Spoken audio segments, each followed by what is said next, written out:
أهلا بيكم في حلقة جديدة بقصة جديدة من بودكاست مصر إيجابي. كان يا مكان في قديم الزمان وسالف العصر والأوان.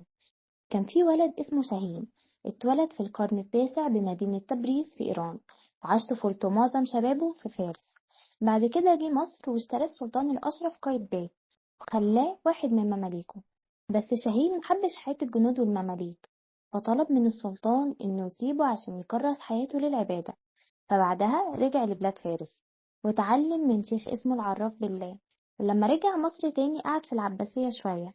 بعد كده سكن جبل المقطم وبنى لنفسه معبد وحفر قبر هناك، واتعرف بشاهين الخلاوتي عشان الخلوة اللي كان بياخدها عشان يتفرغ للعبادة.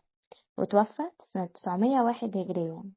وفي سنة 945 هجريا جه ابنه وبنى مسجد هناك وسماه شاهين الخلاوتي.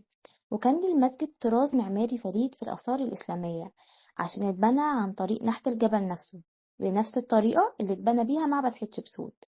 وهو ضمن مجموعة بتضم المسجد وضريح فيه 3 قبور، أكبرهم لشاهين الخلاوتي والقبرين التانيين لابنه وحفيده. وبنقدر نشوف المسجد واحنا سايقين على طريق الأوتوستراد ناحية قلعة صلاح الدين الأيوبي ومدافن الأباجية. وكانت المنطقة دي بتتسمى زمان بوادي المستضعفين. وبكده تكون خلصت قصتنا، وأتمنى تكونوا استمتعتوا بيها.